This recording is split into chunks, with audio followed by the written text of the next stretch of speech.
had no money. I was super broke. I had no skills in coding or being a doctor.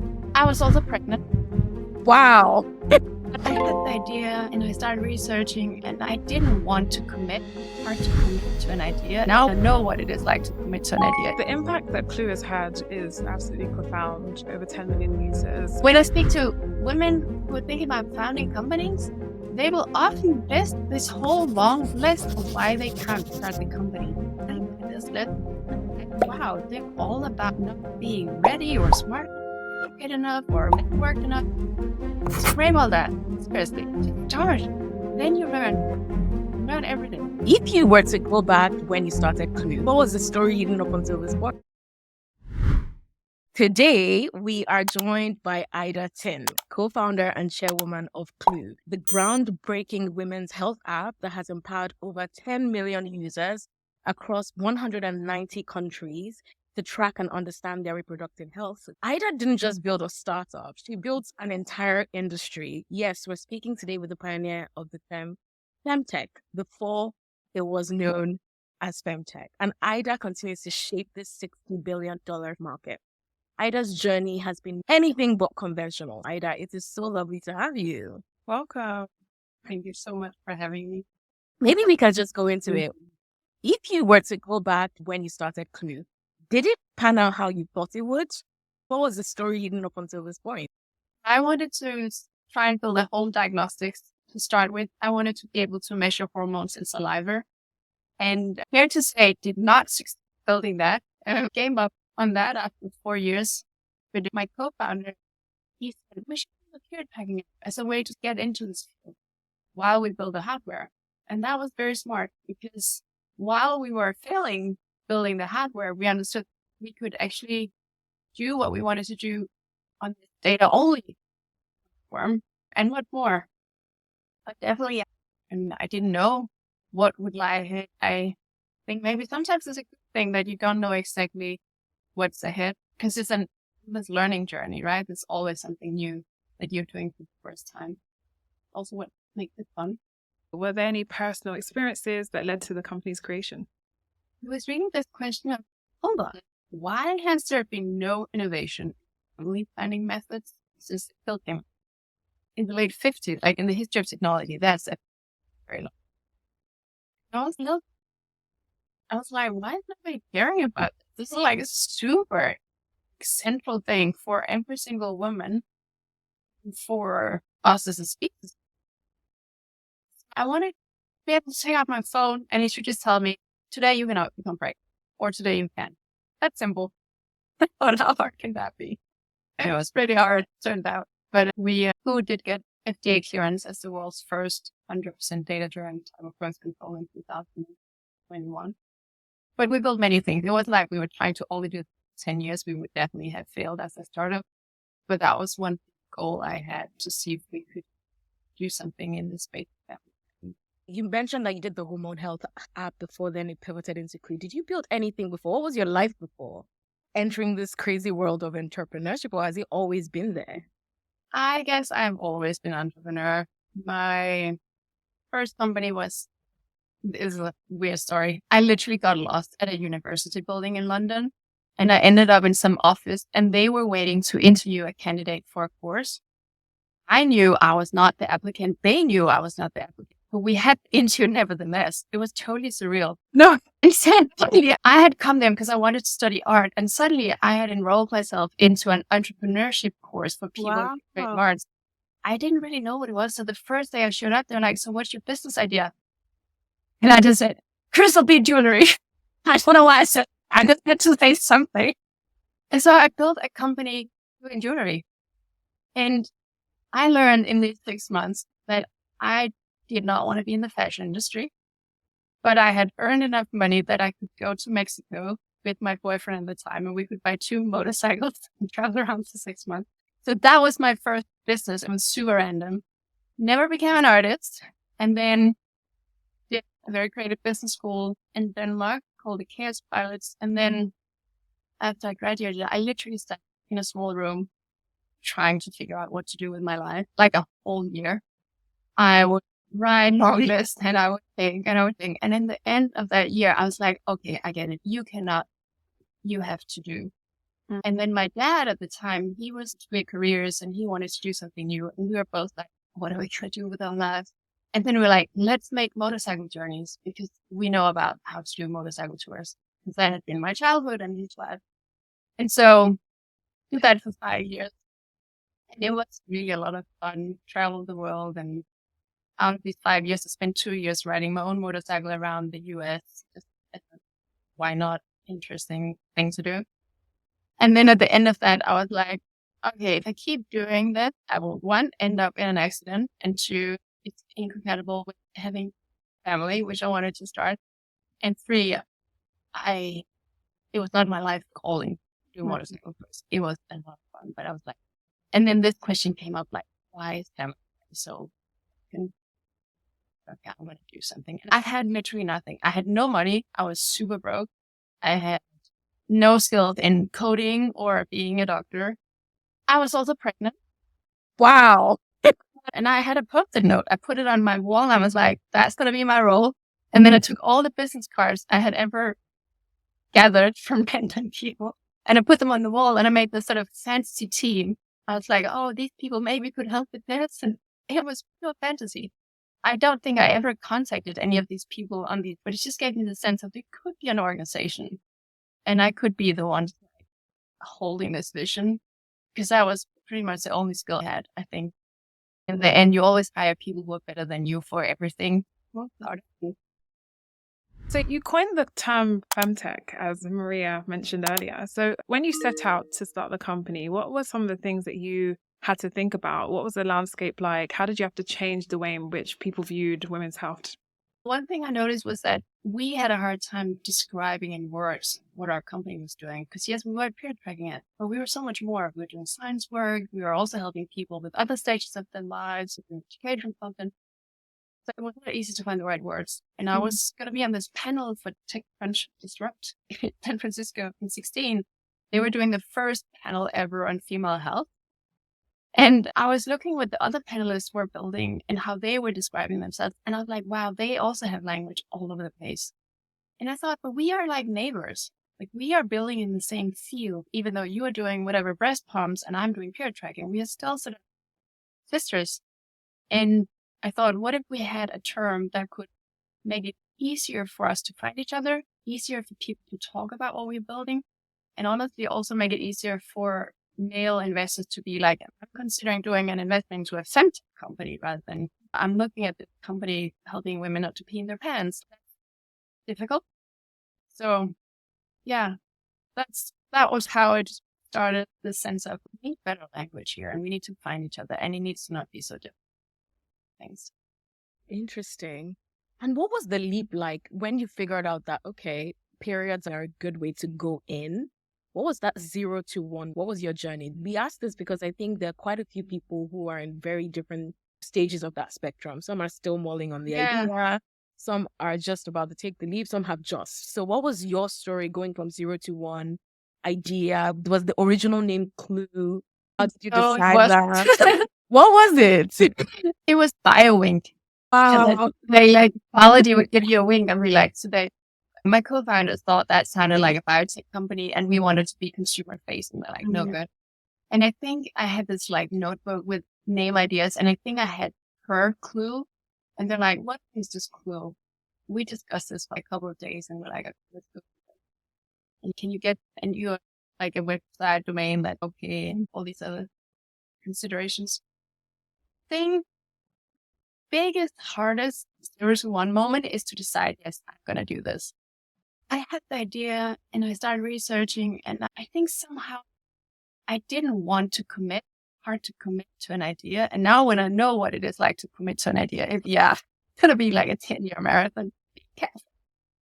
The idea just would not leave my system. It would not leave my head.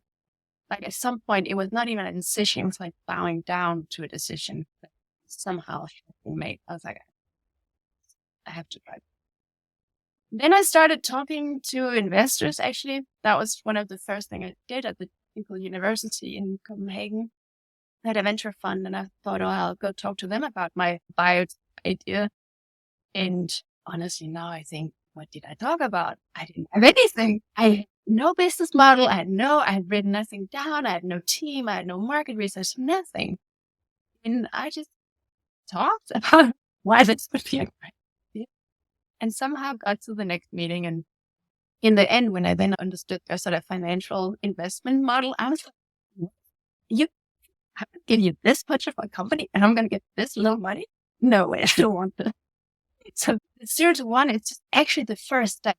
Then there's always the next step and the next step and the next step. It's like a puzzle piece. You pull in little pieces and you have no idea how big this puzzle piece is going to ever be.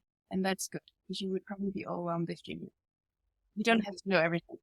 But when I speak to women who are thinking about founding companies, they will often list this whole long list of why they can't quite yet start the company. And I look at this list and I'm like, wow, they're all about yourself, not being ready or smart enough, educated enough, or researched enough, or networked enough. Scrape all that. Seriously. The biggest hint to start, often I think, women themselves. Just start. Then you learn. You learn every day. There's this saying, there's clarity in execution. It's one of the things I love the most because it's should have known that when I graduated. The whole year. It's what you're saying, right? Like, you don't need to figure it all out. Just get it started and then you figure it out as you go. But how do you, so it sounds like for you, it was an earworm. It was something you had to do. And then you started, you had conversations with these investors. What did they say? At what point were you like, you know what? I'm just going to go do this or did you have investors come on board? Walk us through how you navigated that initial conversation with investors to the first version of the product. Yeah, I guess just to add to that, I'm really curious how you went about fundraising at a time when it wasn't an overlooked space. To me, it's crazy. When I first started out investing shortly after you would have started in 2015, Femtech was considered a niche despite the fact that we're 50% of the population. And so I'm just curious how you navigated that in the early days, just given that it was overlooked by a lot of investors. It was hard to fundraise. It's still hard to fundraise. And I still see women and men building Femtech struggling. Well, I didn't fundraise alone. I should say I fundraised with a guy. I think that was probably quite helpful because a lot of the first money came from angels and through network, kind of him and us being good at being out and meeting people and being visible in media. And as I was fundraising, at some point I would be like, why is this not working? It doesn't make sense. I knew that was then a little bit later, but I knew we had good product. I knew that people liked it. I knew the team was good. I knew numbers. Like I knew, and still we were just getting up though. And like there is some hidden X here, some invisible factor.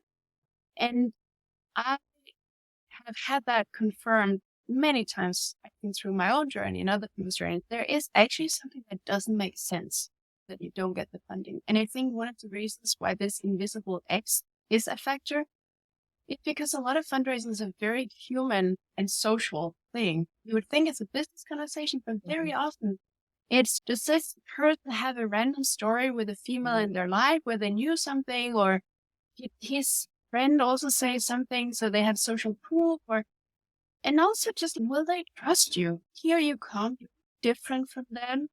You have a set of life experiences they can never share. How will they trust you?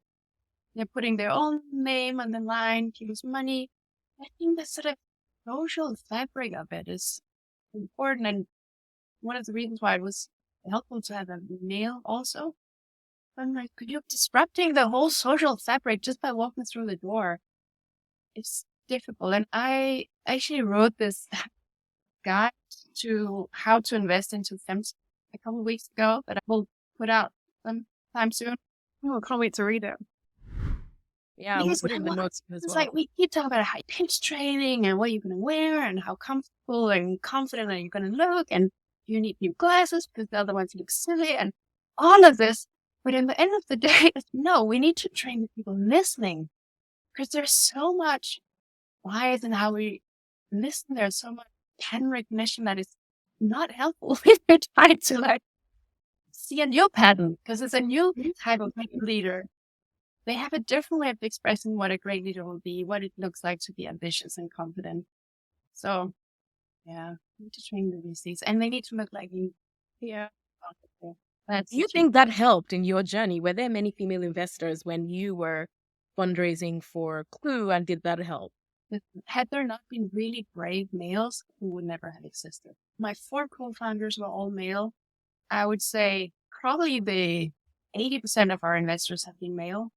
It was not like, oh, these women sprang out of the wood and came and let's do this together at the early days of Clue. No, it was some very brave men who were like, oh yeah, this makes sense, this by this. Yeah. Fast forward, looking at where Clue is today, you have millions of users all over the world. What do you think's been really key to Clue's success? There's a multi-sided thing that has to come together for this ball to roll. Are you building something actually is helpful? And do you do it in a way that's emotionally tuned enough that it will feel right to people? In brackets, one of the problems when only males build Femtech, it ends up feeling a little off, very off. So, like that, or with the users, because at the end, everything starts and ends with the user, right? They are actually the core characters of this whole story. But then are you honoring people's trust when you ask for very sensitive health data? Are you building a business model that is transparent and fair, and you don't make the users the product, but actually have a business model that is ethically okay? Yeah. You have a brand that feels good, I guess. Whatever way a brand needs to feel good for different products. For us, it was really important to be very inclusive.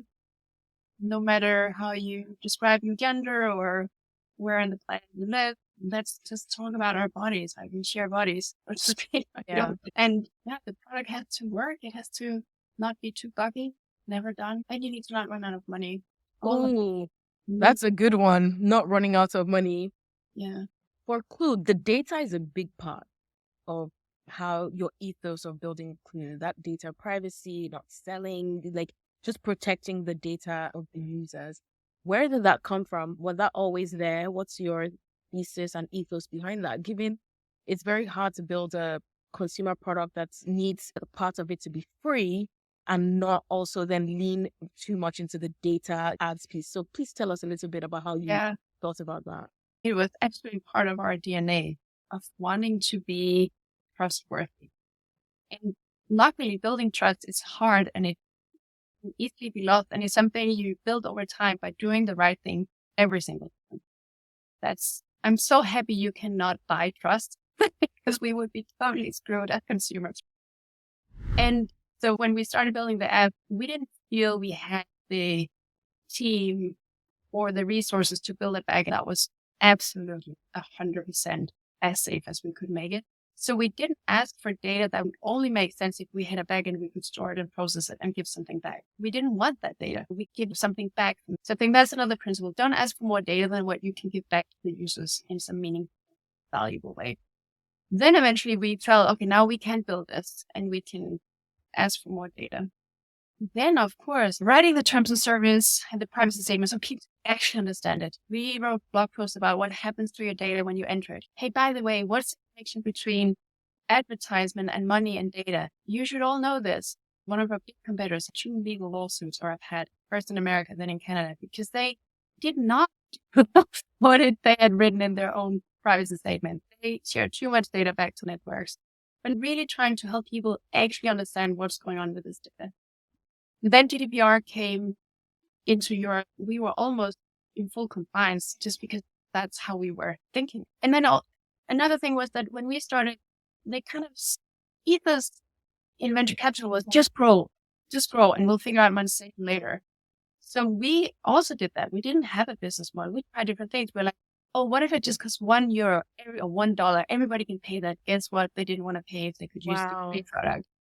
That was almost the same, but we wanted it to be free because we wanted people to have this education content. And then slower at the time, you build more behind the paywalls. So it makes more sense for people to, And then it shifted in the venture capital world. And then suddenly you're like, guys, you're going to have to make money and you have to make it now. And it was hard to raise money.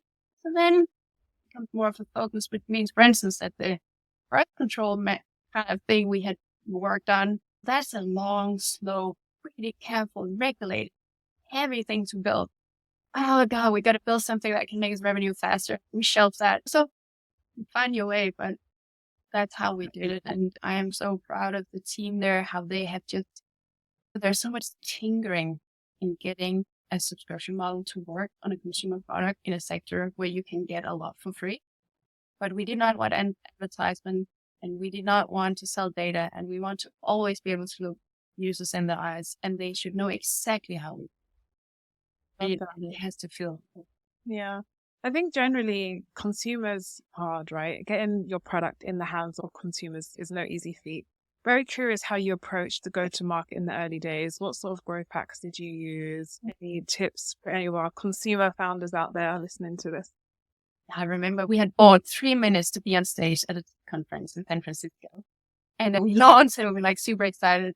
And then we had the first day, we had 7,000 downloads. And we were just like, reels, right? It was like, 7,000 people have downloaded this app. What do we do now?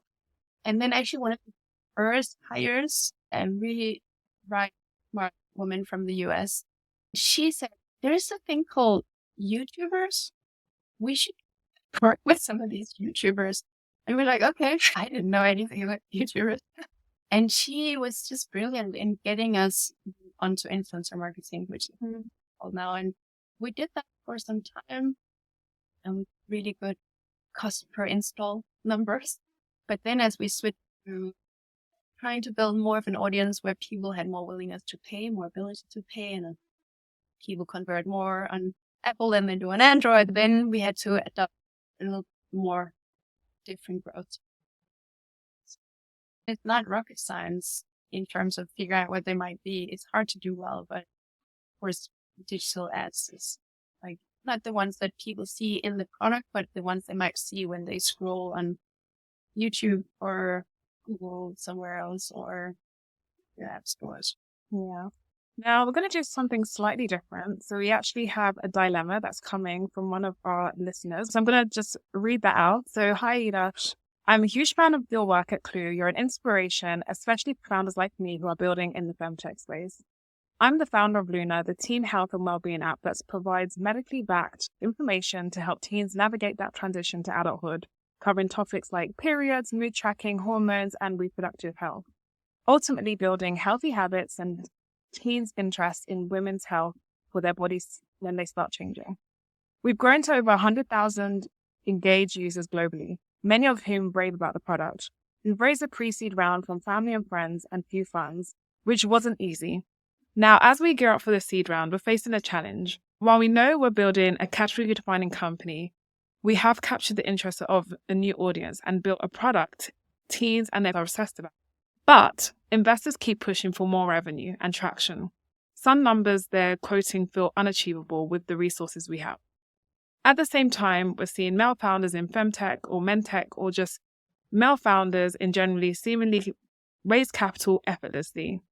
Honestly, it can be frustrating. What advice do you have on navigating the fundraising landscape for us at the seed stage? How would you suggest we position ourselves for investors who may not fully grasp the long-term potential of what we're building? Oh man, I remember once I wrote one of my investors and I'm like, this juice machine company just raised like some trillion amount. And here I am doing like some of the most foundational important work on the world. And I can raise my little amount. And he was like, yes, sometimes it's opposite correlated, like the importance of the innovation and how much money they make. And I found some solace in that.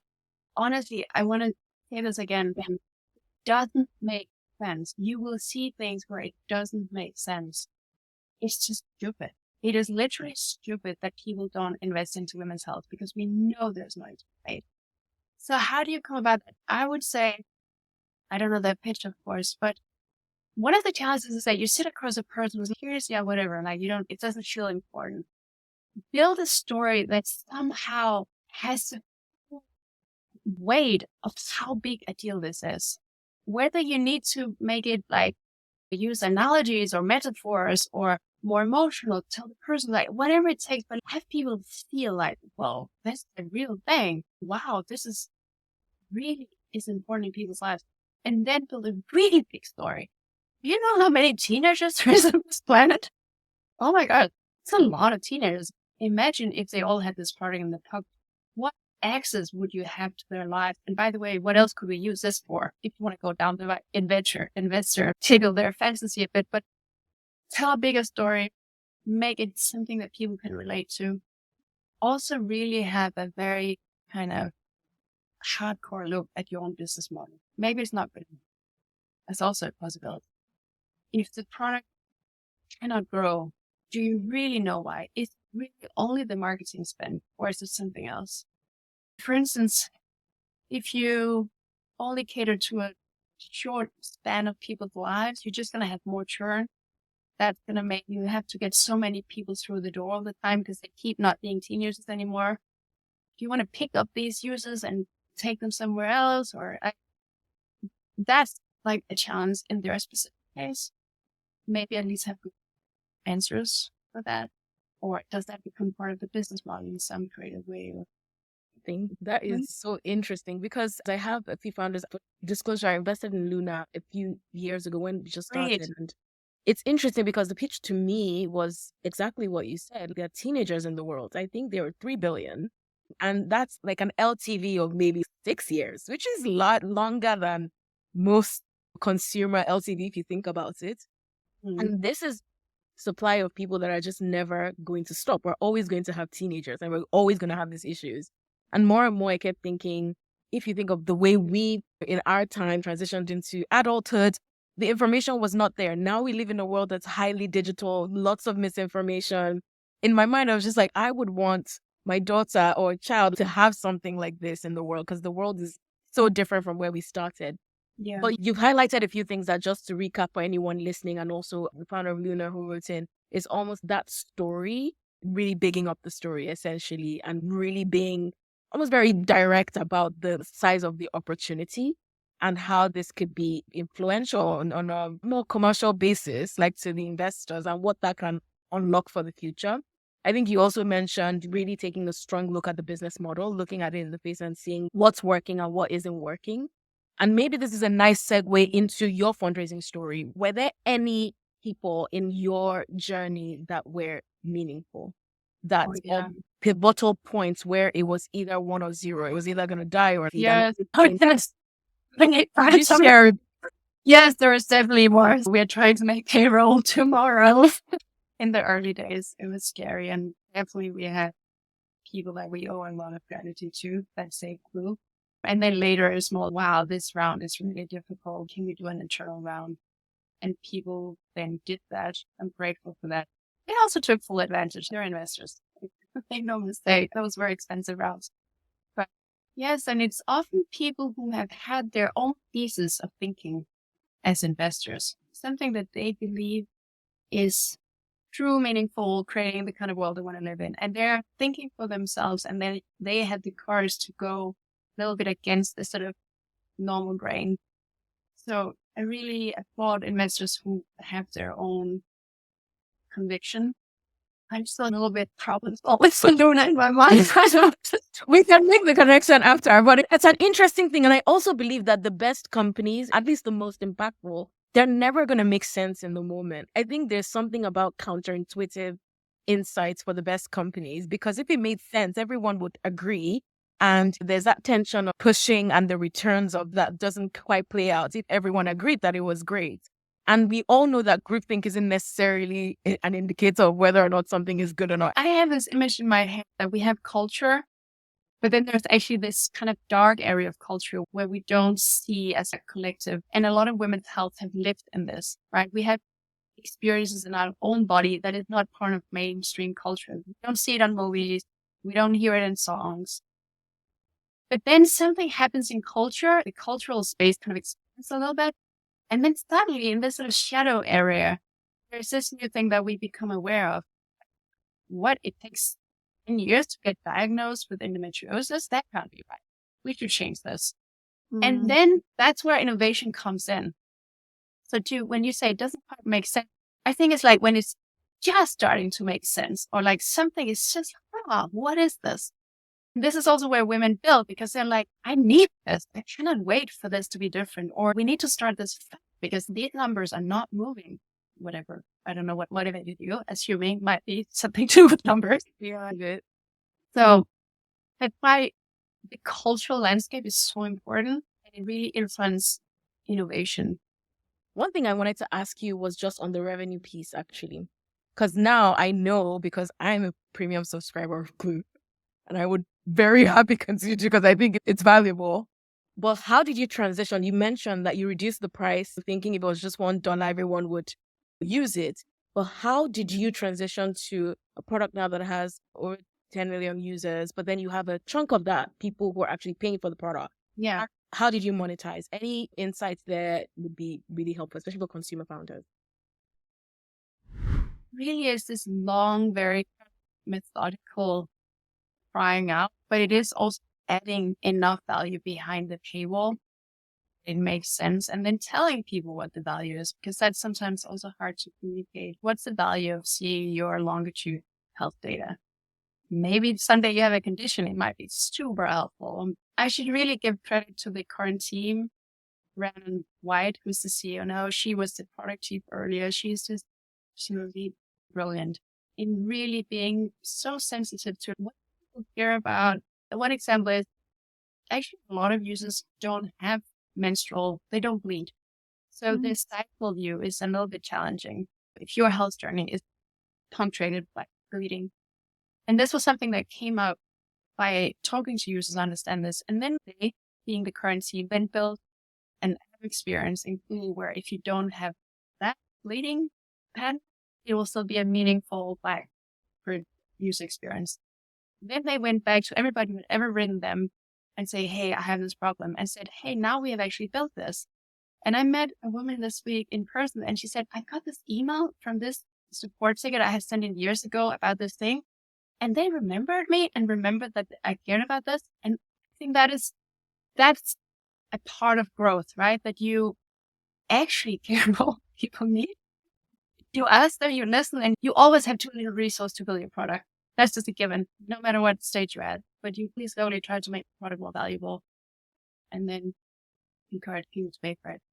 Love it. Figure out what people value, put it behind the paywall, continue to be iterative, and over time, that improvement actually counts in the long run. The impact that Clue has had is absolutely profound, over 10 million users. When you look at the market today, what are some of the gaps that you think exist when it comes to women's health? Oh, so many. We're a cheap onion, not an onion, not a Swiss cheese. I'm trying to maybe an onion too. I don't know, but there are so many areas. I think hormonal health is a big one. Why is it not a real-time data stream we have on our phones where we're like, oh, this is what's happening today with my hormones? That would affect our understanding of reproductive health, but also things like maybe mood and skin and sex and many other things. I think that would be a really interesting area to see more innovation in. I feel this whole area of menopause has just been open. Really, we need basic research and understanding our bodies. We need so many more products and services and corporate profits, like the whole package, to really take care of this area. It's a huge loss for society in terms of human resource and economically that women drop off the workforce because of menopause symptoms. And then there's just so many places where we do have tools, but they are bad and broken and old and outdated. We could have modern great tools or the protocols and how we do things. Osteoporosis, when I met a researcher, she had come up with a new protocol that should be standard for how we screen osteoporosis. She was explaining what we do, and you're just like, what? This is still how we do this? And so many things need to be new as well. Totally. Of course, we need all the data on women's bodies because we don't have it. So now we're building AI on data sets that are distorting and discriminating again. Yeah, so many areas left to innovate in. One question I had was on the transition of your role. So you transitioned from CEO to the chairwoman, but you're still the co-founder. Talk to us about that. How has it been? How would you talk to founders who maybe later down the line will have to think about that? What was your experience? Yeah, I had some really quiet voices in my mind, which is the things I will need to learn to keep being the best CEO I could be for this company doesn't interest me as much. I saw a lot of Excel sheets. I was a bit tired also. And I started noticing that sometimes I would come into meetings with my team and I would not be the one holding the highest bar. And that's not good. And then there was some internal changes. The COO had just left the company. So either I was going to hire a new COO, or it was a moment where there could also be a new CEO. Watched a little bit of hint from the board also. They were like, have you considered this?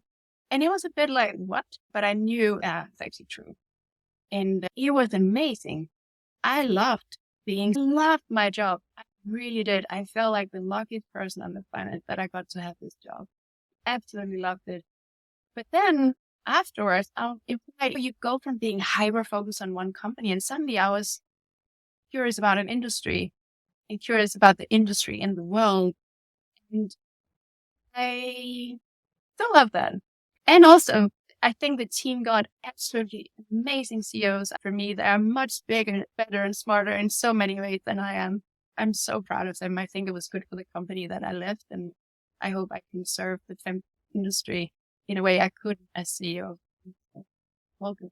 Yeah. So one of the things we love to do before we wrap up is just ask our guests, time machine, if you could go back right at the very beginning of your journey and give yourself one piece of advice, what would that be?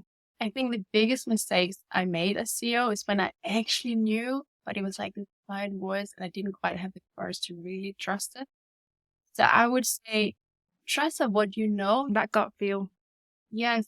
Maybe it's even more of a gut feel. It's like, maybe it's like your values or your ethics or your conviction or your body experience or what your friends are saying. Because you are met with people who don't have that same life experience, and they can polarize what you knew. No, remember what you know. And then having the courage to also know that you can shape your organization and your image more, even more. Make it work for you and do it transparently, opening, invite other people into whatever privileges that you need to have, whether it's like on Wednesdays. I can't have no meetings on Wednesdays because I need a day to think. Maybe other people need that too. Or I need to do more sports. Why don't we all do more sports on Tuesdays? Or I need to bring my baby to work. You know what? You can also bring your baby to work. Let us agree on how we can do this. Yeah, and I love that. I try to think what works for you. And I guess an additional question, I know that you've written a book and you're writing this investment guide now that you said we can't wait for it to be released and have a look at it. But along your journey, have there been any key books or individuals that you really looked up to that we could share with our listeners in the show notes, just that you could share as some nuggets of inspiration for them to also look into? There are so many things, but I listen a lot to podcasts at some part of my CEO journey. I listen to venture capitalists speaking. It's like, where's your own learning edge? Keep getting more information in on that edge. I also did a lot of body work. I think that was incredibly important. Actual physical, like body therapy stuff. I think as a founder, how you stay connected to your own body is a really important part of being able to stand the distance. But make sure to sleep, make sure to eat, make sure to get time off. If you want to be a high performer, you need to rest as well. We have so much sitting in our bodies. Work on it. We are bodies. Take care of your body. That is incredible. It's so funny.